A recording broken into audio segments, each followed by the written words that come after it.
Lá no telão vai aparecer o texto que nós vamos ler agora, capítulo 17 do Evangelho de João. Estamos fazendo uma série de reflexões a respeito dessa que é chamada oração sacerdotal de Jesus, ou a oração de Jesus por seus discípulos. Nós já fizemos algumas considerações sobre os 3 primeiros versículos. Também já lemos os versos 4 e 5, mas eu gostaria de voltar aos versos 4 e 5 para destacar ainda mais algumas coisas.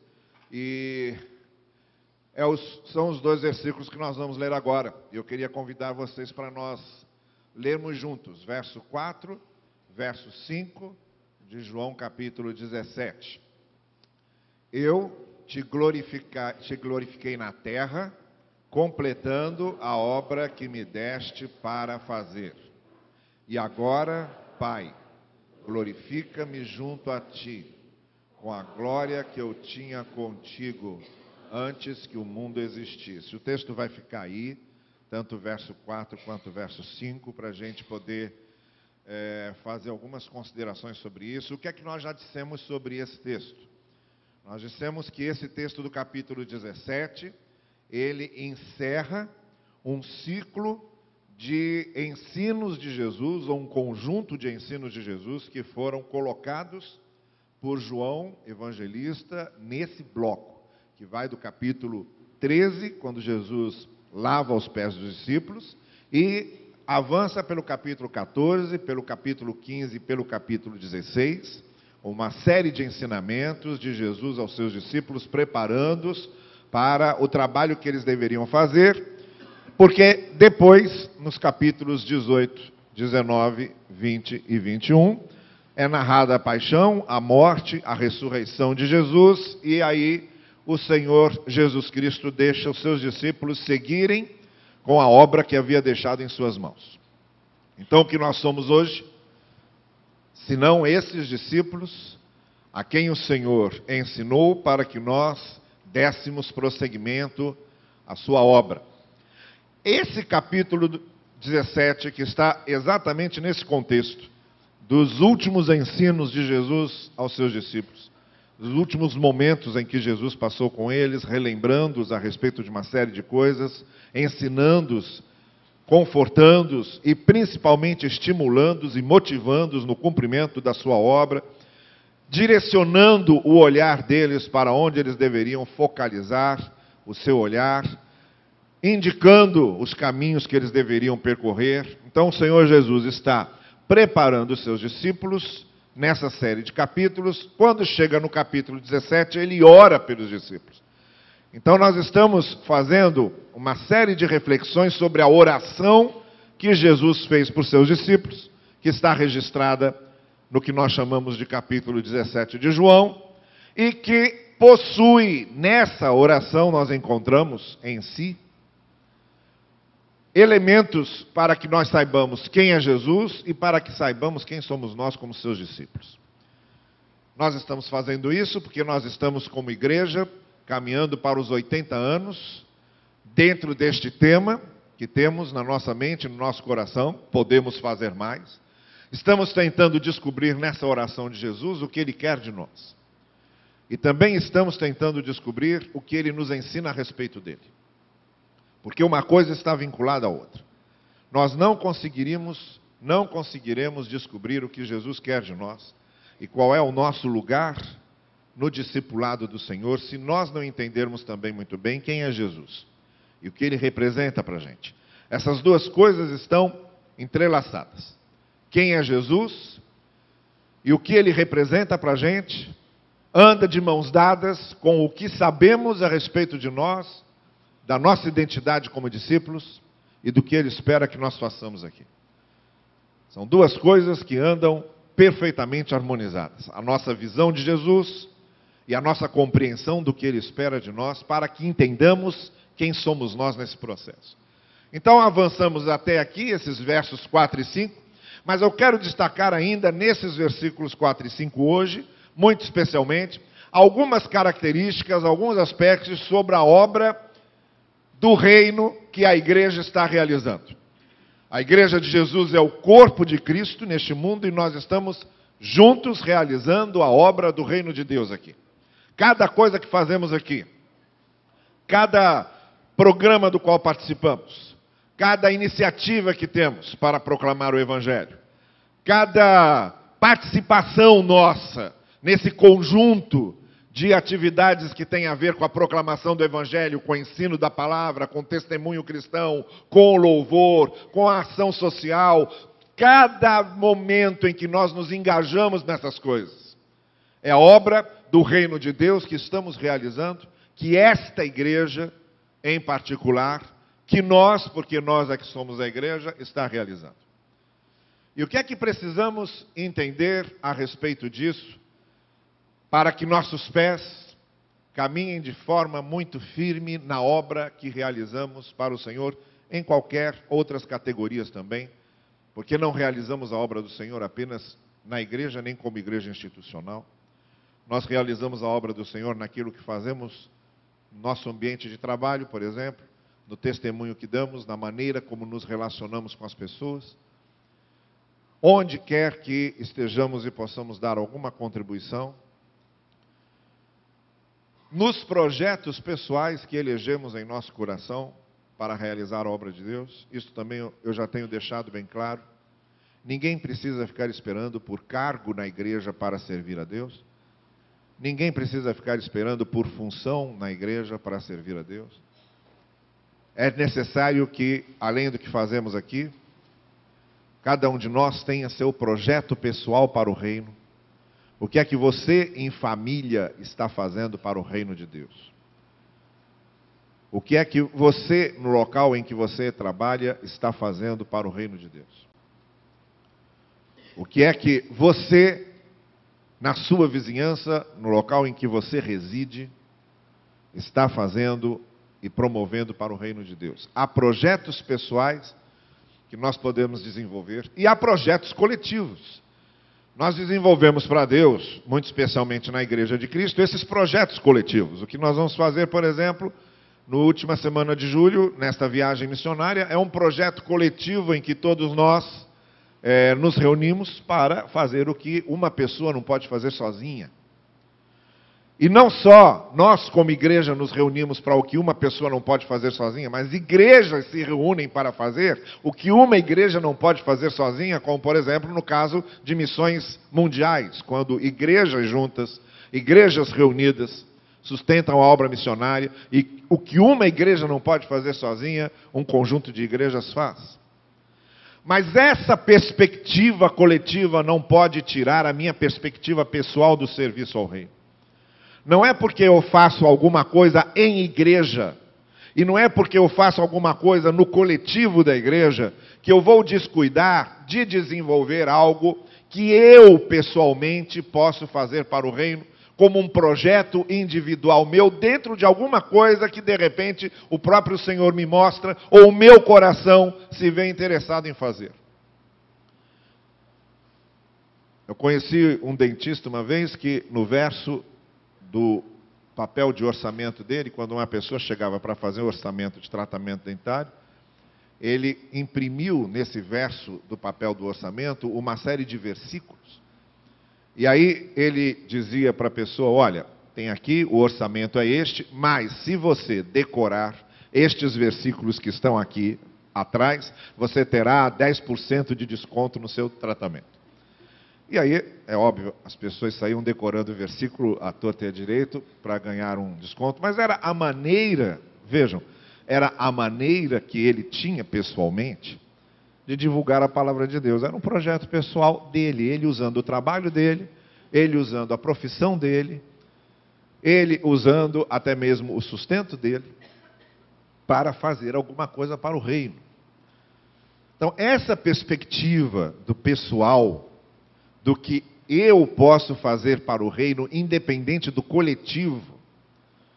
Porque às vezes eu acho que, porque eu estou numa igreja e porque a igreja está fazendo isso e aquilo, eu não preciso fazer nada pessoalmente. Não. Há projetos pessoais para o reino que nós podemos desenvolver.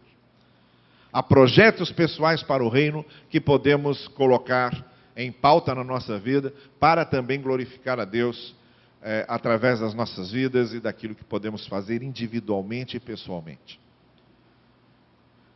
Talvez seja lá na sua família, por exemplo, promovendo um momento de oração sempre com eles, junto a eles. E aí você tem pessoas que não conhecem o Evangelho, mas toda noite se reúnem. Não, vamos orar aqui juntos. Antes de vocês dormirem, vamos falar com Deus aqui. E você toma isso como um ministério pessoal. Há gente que toma como ministério pessoal entregar folhetos na rua. Quantas vezes eu já recebi folhetos de pessoas que entram no ônibus ou estão em determinado lugar, vem lá com um folhetinho, me oferece. E eu aceito, eu podia até dizer, não precisa. Não, eu aceito e deixo a pessoa pensar que está aqui evangelizando alguém. De repente eu me converto lendo aquele folheto, mas eu aceito, porque eu acho importante o que ela está fazendo. Ela elegeu aquilo como um projeto pessoal dela. E está lá, distribuindo folhetos, e sabe-se lá o que é que vai acontecer. A gente nunca sabe o que a graça de Deus pode fazer a partir de coisas que às vezes nos parecem até desnecessárias. A maneira como a graça de Deus pode operar quando nós tomamos como projeto pessoal algo que podemos fazer para o Reino. Bom, então seja como for, no âmbito coletivo ou no âmbito pessoal, tudo é obra do Senhor e tudo é obra pelo Reino. Mas quais são os aspectos que não podem faltar nem num sentido nem outro? Bom, a primeira coisa que a gente precisa lembrar, quando a gente olha, por exemplo, aqui para o verso 4, Jesus está dizendo lá, eu te glorifiquei na terra. A gente sabe que o Senhor Jesus veio ao mundo para realizar o propósito de Deus para a nossa redenção, mas o fato dele dizer, eu te glorifiquei na terra, nos passa uma lição preciosíssima, que é o seguinte, o lugar de fazer a obra de Deus é aqui. Se você não fizer aqui, não terá outra oportunidade, porque no céu não se faz obra de Deus. O livro de Eclesiastes é muito sensato e pés no chão quando ele diz, chega aquela hora em que a alma volta para Deus e o corpo volta para o pó. E nada mais pode ser feito. Ou, como também é dito quando o poeta diz, os mortos não louvam ao Senhor. E aí você vai dizer, mas como é que os mortos não louvam ao Senhor se eu estou aqui confiante de que depois de morrer eu vou fazer parte de um coro celestial e vou ficar lá cantando para Deus durante toda a eternidade?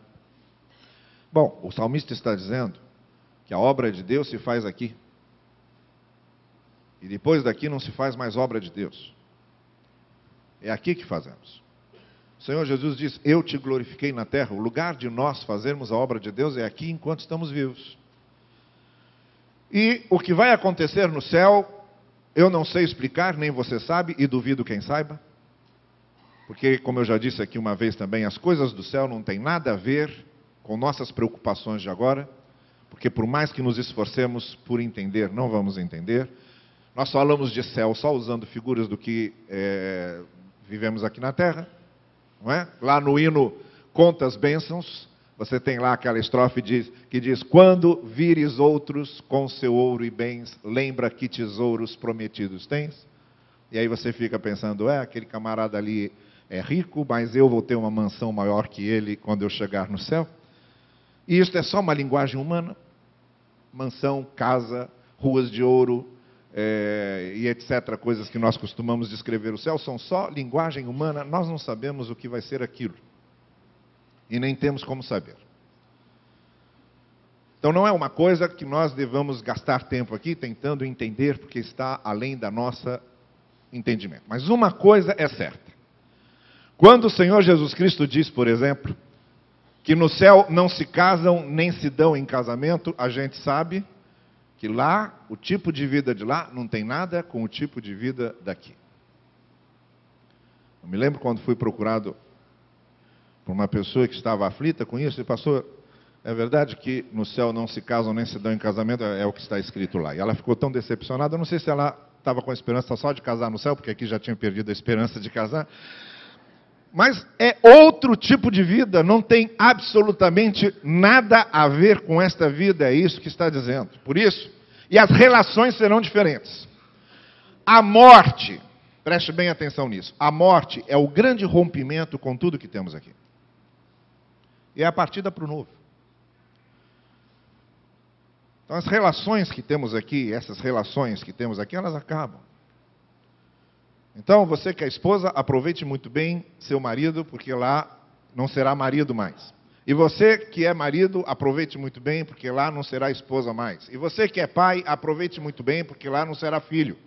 E você que é filho, aproveite muito bem, porque lá não serão pais. O tipo de vida que teremos na eternidade não se explica. Eu, por exemplo, já fiquei pensando muitas vezes como é esse negócio de eternidade, descansando na eternidade. Pois se aqui na Terra, quando a gente fica descansando demais, já fica enjoado.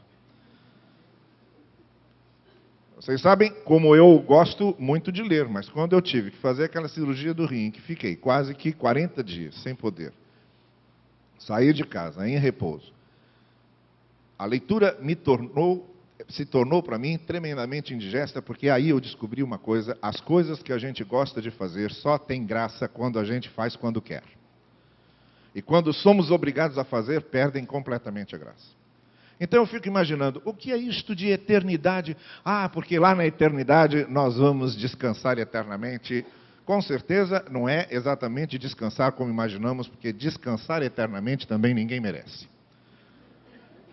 Ah, porque na eternidade vamos ficar louvando e cantando eternamente. Eu que lá tenho outras preocupações que não sejam cantar, também fico preocupado. Porque se aqui na terra já não gosto de cantar provisoriamente, ter que cantar eternamente, talvez para mim, em vez de paraíso, seja um suplício. Mas isso são maneiras de falarmos do céu. Não temos como interpretar isso. O que sabemos é que será o grande rompimento com a vida que temos aqui. É o que eu costumo chamar de a grande surpresa que Deus tem para a gente. O que vamos encontrar depois da morte é a grande surpresa que Deus tem para a gente. Uma coisa sabemos, será a surpresa agradável para o resto da eternidade. Agora, o que vai ser, não sabemos. Sabemos o que é aqui.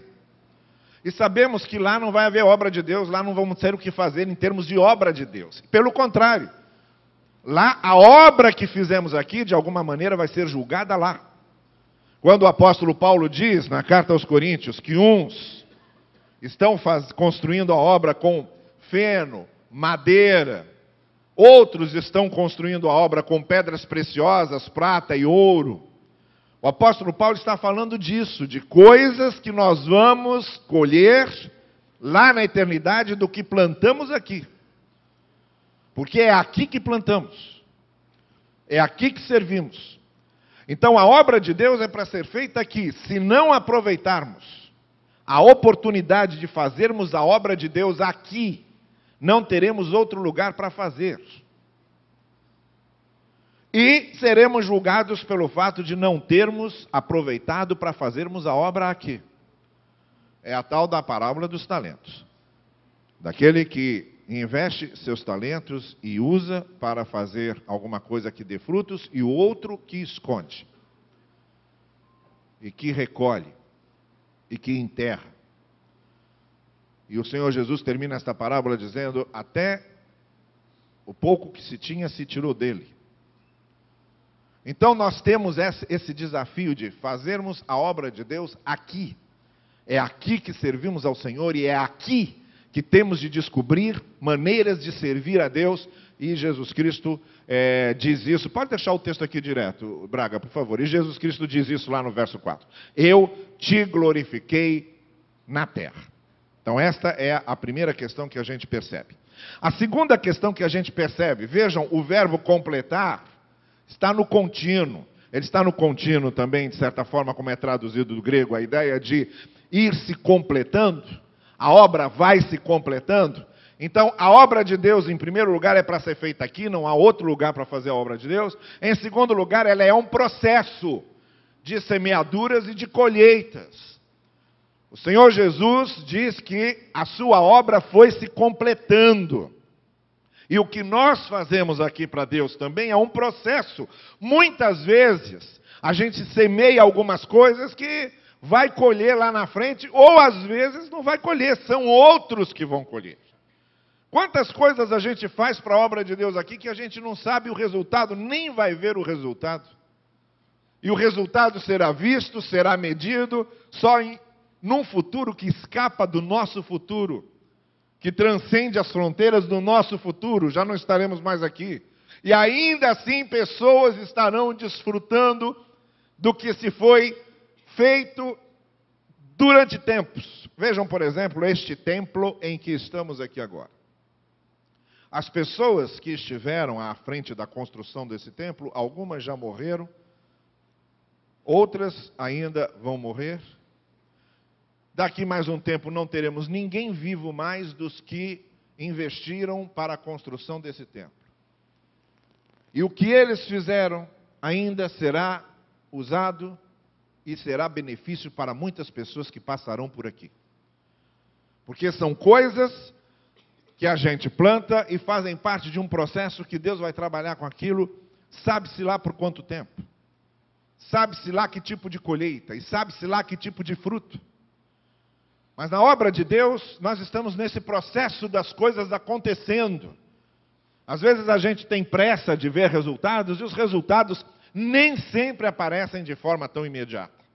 Mas o importante é sabermos que fazemos parte de um processo que é preciso ter persistência, que é preciso ter paciência, que é preciso ter tolerância, que é preciso continuar, que não pode se desistir, porque processos acontecem durante o tempo.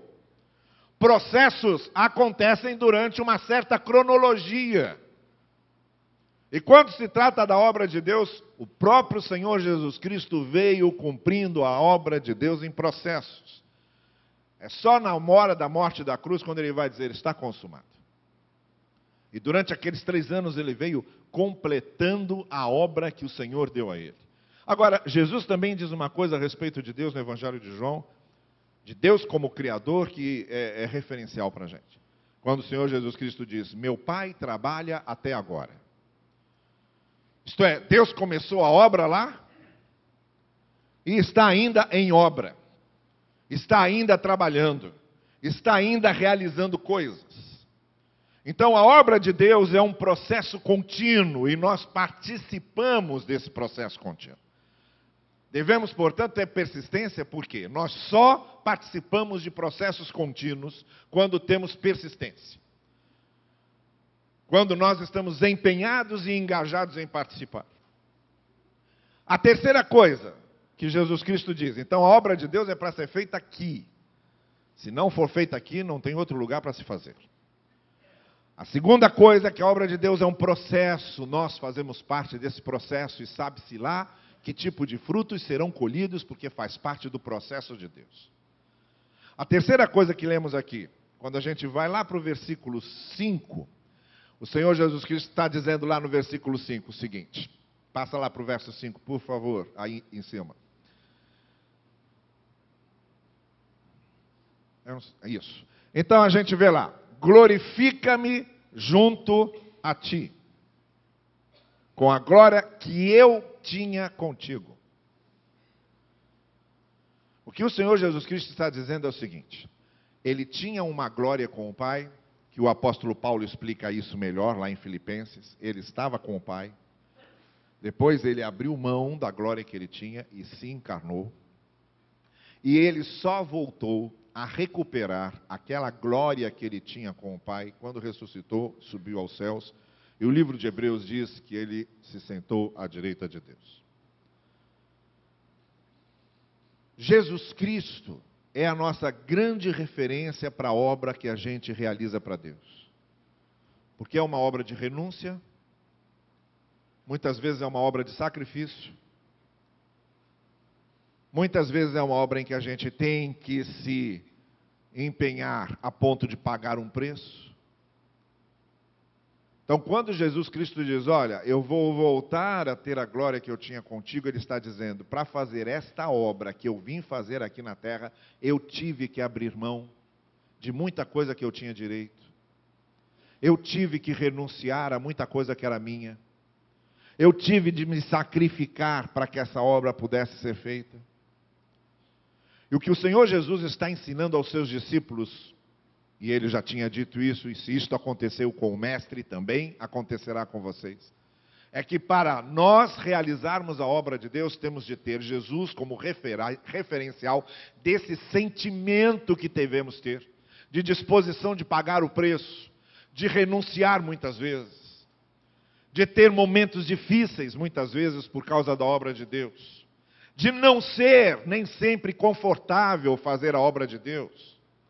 A obra de Deus nem sempre nos traz só alegria, às vezes ela traz peso, às vezes ela traz preocupação, às vezes ela traz angústia, às vezes ela traz tristeza. A obra de Deus não é uma festa eufórica, em que a gente está só rindo e brincando. A obra de Deus tem momentos em que a gente precisa se sacrificar, renunciar, engolir em seco, carregar conosco alguns sentimentos de tristeza e frustração muitas vezes. Muitas vezes a obra de Deus nos traz sentimentos de frustração, sim, porque a gente gostaria que alguma coisa tivesse saído de certo jeito e aquilo não sai de certo jeito. Muitas vezes na obra de Deus, nós, como Jesus, nos sentimos sozinhos, carregando o peso, sozinhos. Então fazer a obra, muitas vezes na obra de Deus somos incompreendidos. O Senhor Jesus foi muito incompreendido durante o momento em que ele estava fazendo a obra de Deus por seus próprios discípulos, que não entendiam muitas vezes o que ele dizia, e que não entendiam o que ele fazia, e que duvidavam muitas vezes do que ele estava ensinando. Muitas vezes na obra de Deus nós somos incompreendidos.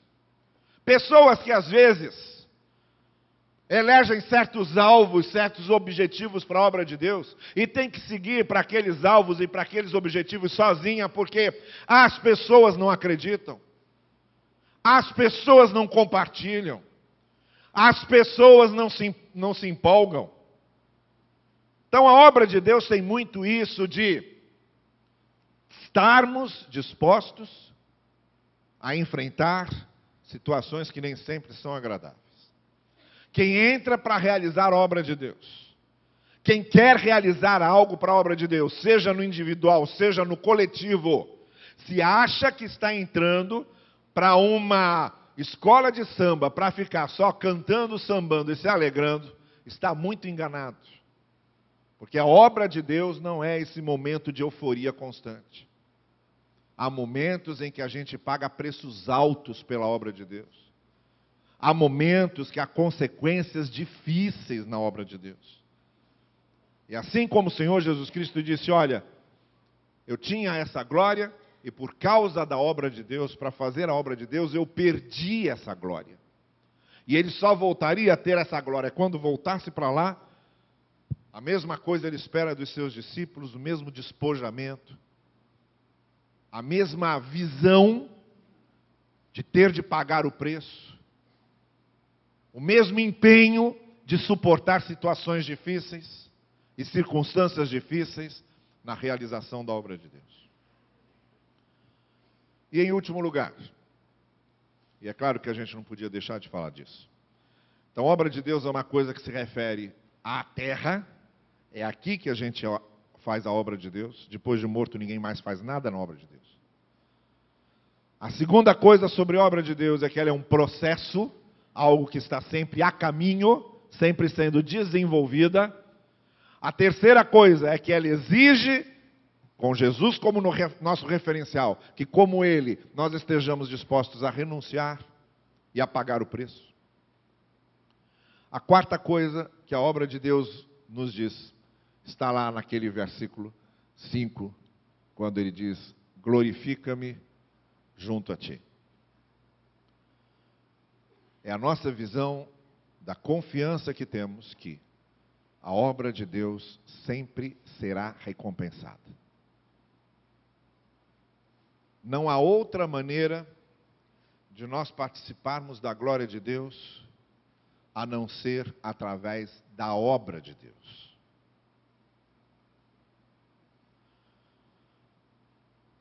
Vejam, por exemplo, o Senhor Jesus Cristo quando foi batizado. E na hora do seu batismo, diz o texto bíblico, os céus se abriram e ele viu a glória de Deus.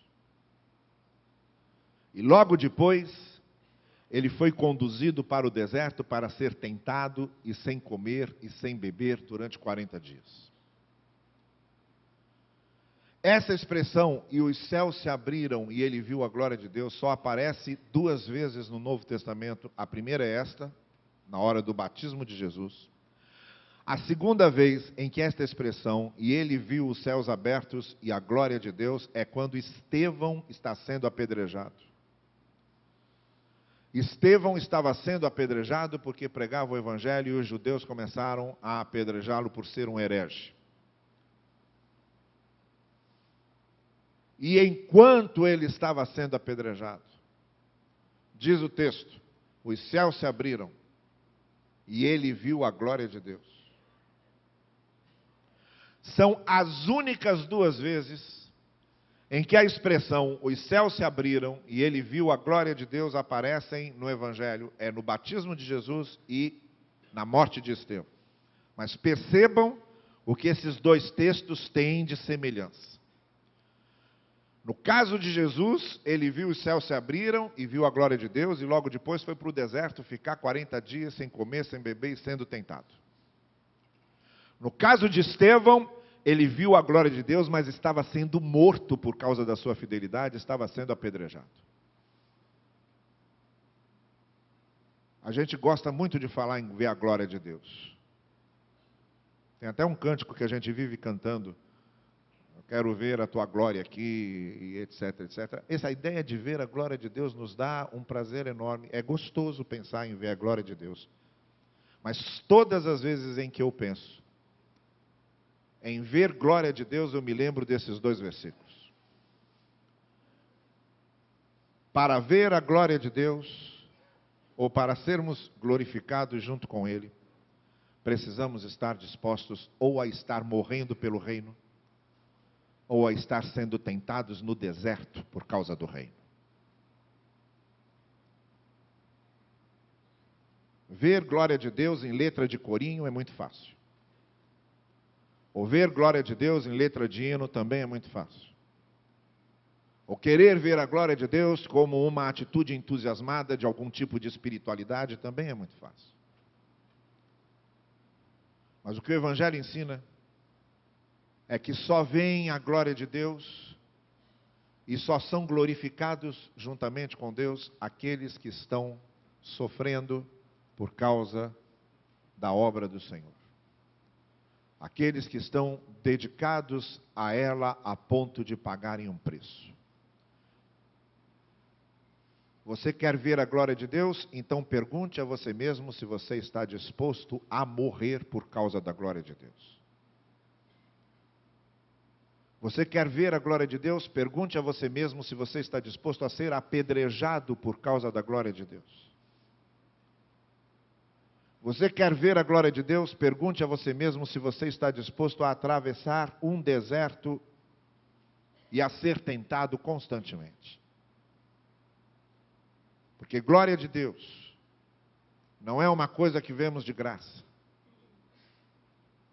Os momentos nesta vida em que mais vemos a glória de Deus, ou é quando estamos no deserto por causa da obra do Senhor, ou porque estamos sendo apedrejados por causa da obra de Deus. Ou seja, só vem a glória de Deus aqui aqueles que estão dispostos a dar a sua vida pela obra do Senhor.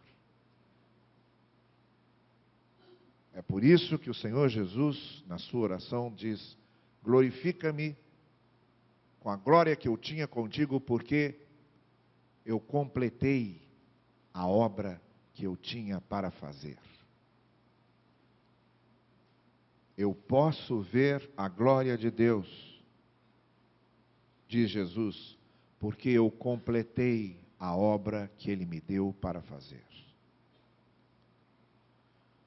Uma das últimas entrevistas do Dr. Russell Shedd me deixou extremamente impressionado, quando ele, já consumido pelo câncer com o qual ele estava lutando, ele disse numa das suas últimas entrevistas: não sei quando o Senhor vai me chamar, mas eu estou pronto. Isto é, eu sei que o que eu tinha para fazer aqui, eu fiz. Deve ser algo muito bom. Deve ser algo muito bom. Uma pessoa deitar na sua cama, colocar a cabeça no travesseiro e dizer para si mesma: o que Deus foi me dando para fazer aqui, eu fiz. E cada noite em que ela termina o dia sem saber o que vai ser o dia seguinte, ou se terá sido o seu último dia de vida, ou se será a sua última noite de vida. Deve ser muito bom uma pessoa colocar a cabeça no travesseiro e dizer: eu fiz o que precisava ser feito. Eu fiz a obra de Deus à maneira que vinha às minhas mãos. E quando a obra de Deus foi chegando às minhas mãos, eu fui fazendo. Deve ser muito bom alguém poder dizer: eu estou pronto. Como o contrário também deve ser terrível. Você dormir com aquele sentimento de incompletude, dormir com o sentimento de estar devendo algo a Deus, dormir com o sentimento de ter sido negligente na obra de Deus, dormir com o sentimento de que podia ter feito mais e não fez, sem saber se aquela será a hora em que o Senhor estará à sua frente, e sem saber se você está pronto. A vida que vale a pena ser vivida é esta, em que cada dia que termina, nós estamos prontos. A única vida que vale a pena vivermos é esta, já que não sabemos quando vamos encarar Deus. Nós sabemos que a cada dia que o meu dia termina, eu sei que eu fiz aquilo que devia ser feito. Isto é fazer a obra de Deus, e não menos do que isto, o Senhor Jesus espera dos seus discípulos, que nós possamos dizer juntamente com Ele: glorifica-me, Senhor, porque eu completei a tua obra, e que esta seja a nossa experiência a cada momento. Que o Senhor assim nos abençoe. Amém. Vamos ficar em pé, o grupo de louvor dos adolescentes vai nos conduzir neste último